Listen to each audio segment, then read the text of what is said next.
King Lear, Act 1, Scene 2, the Earl of Gloucester's castle. Enter Edmund with a letter. Edmund. Thou nature art my goddess. To thy law my services are bound.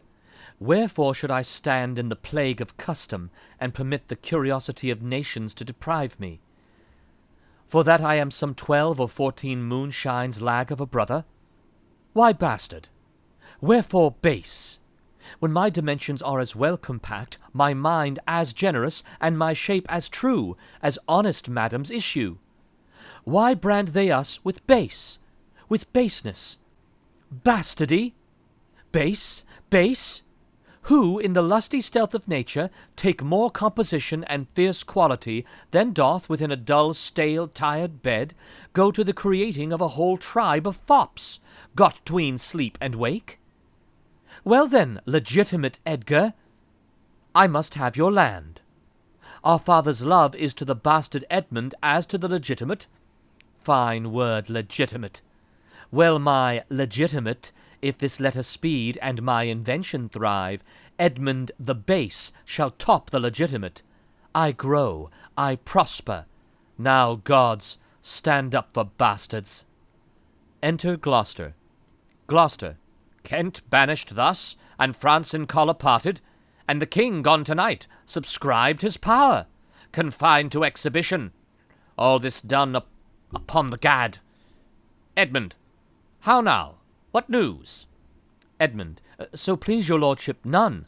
Putting up the letter. Gloucester. Why so earnestly seek you to put up that letter? Edmund. I know no news, my lord. Gloucester. What paper were you reading? Nothing, my lord. Gloucester. No? What needed then that terrible dispatch of it into your pocket? The quality of nothing hath not such need to hide itself. Let's see. Come. If it be nothing, I shall not need spectacles. Edmund. I beseech you, sir, pardon me, it is a letter from my brother, that I have not all or read, and for so much as I have perused, I find it not fit for your o'erlooking. Gloucester. Give me the letter, sir. Edmund. I shall offend either to detain or give it. The contents, as in part I understand them, are to blame. Gloucester. Let's see, let's see. Edmund.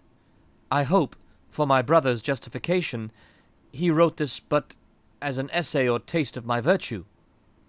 Gloucester. Reads.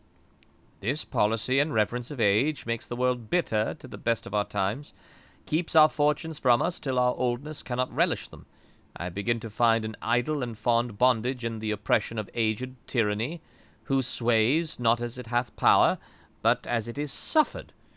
Come to me, that of this I may speak more. If our father would sleep till I waked him, you should have his revenue forever, and live the beloved of your brother Edgar. Conspiracy. Sleep till I waked him? You should enjoy half his revenue. My son Edgar?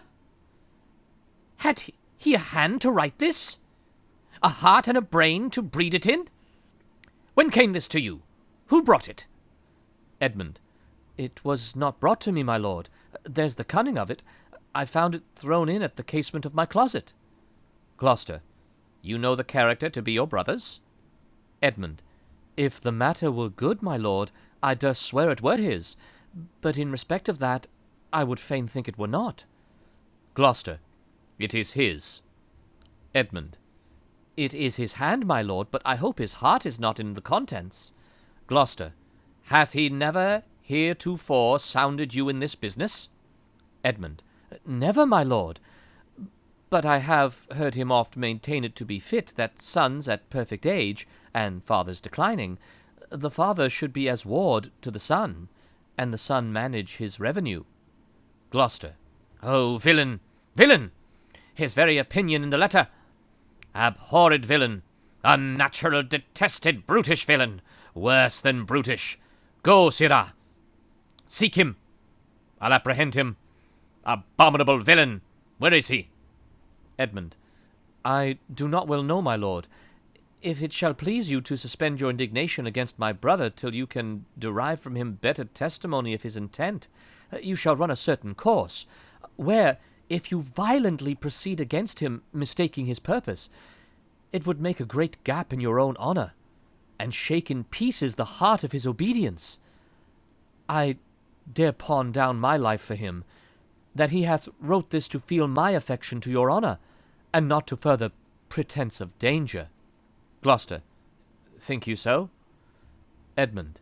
If your honour judge it meet, I will place you where you can hear us confer of this, and by an auricular assurance have your satisfaction, and that without any further delay than this very evening. Gloucester. He cannot be such a monster. Edmund. Nor is not sure. Gloucester. To his father that so tenderly, entirely loves him, heaven and earth. Edmund, seek him out. Wind me into him, I pray you. Frame the business after your own wisdom. I would unstate myself, to be in a due resolution. Edmund. I will seek him, sir, presently. Convey the business as I shall find means, and acquaint you withal. Gloucester. These late eclipses in the sun and moon portend no good to us. Though the wisdom of nature can reason it thus and thus, yet nature itself finds itself scourged by the sequence effects. Love cools, friendship falls off, brothers divide, in cities mutinies, in countries discord, in palaces treason, and the bond cracked twixt son and father. This villain of mine comes under the prediction. There's son against father. The king falls from bias of nature. There's father against child. We have seen the best of our time. Machinations, hollowness, treachery, and all ruinous disorder follow us disquietly to our graves. Find out this villain, Edmund. It shall lose thee nothing. Do it carefully. And the noble and true-hearted Kent banished, his offence honesty, 'tis strange. Exit Gloucester. Edmund.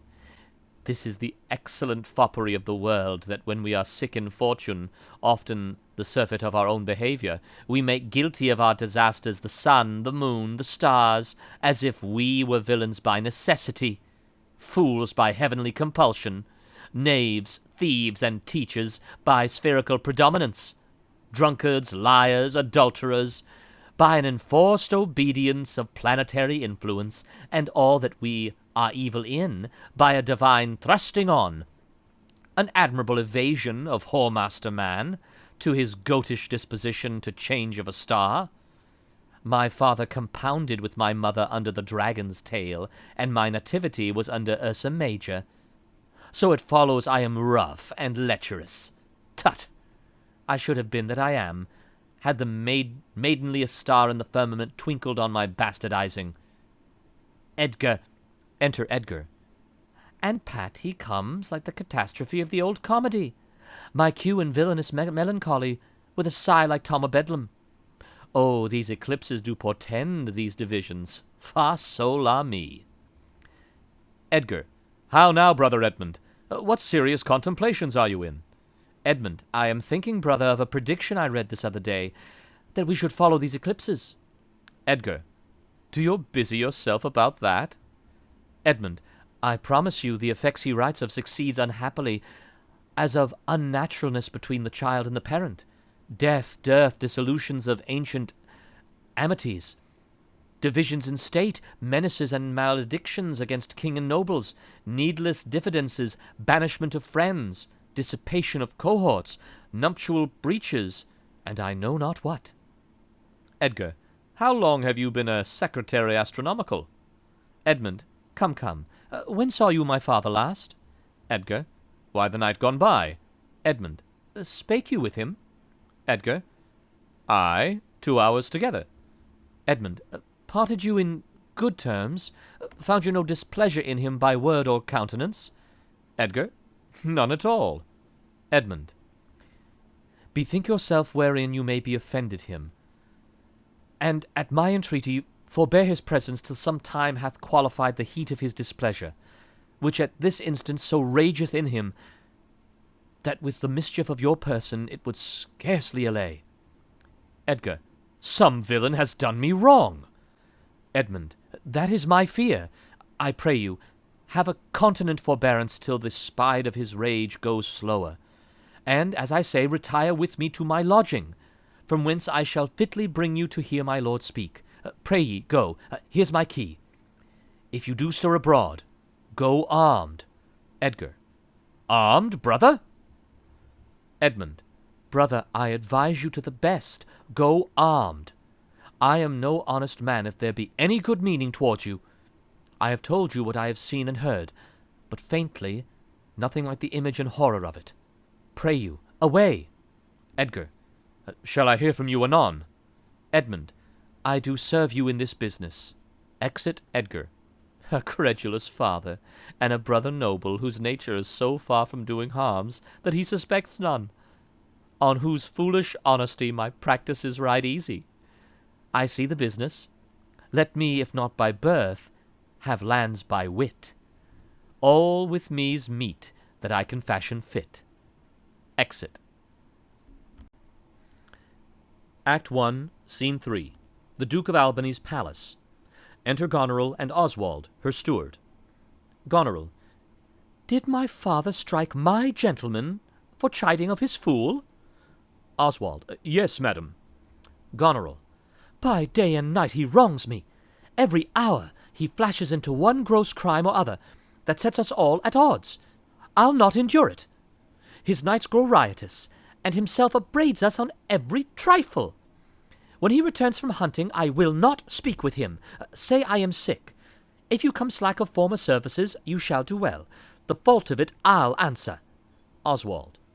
He's coming, madam. I'll hear him. Horns sound within. Goneril. Put on what weary negligence you please, you and your fellows. I'll have it come to question.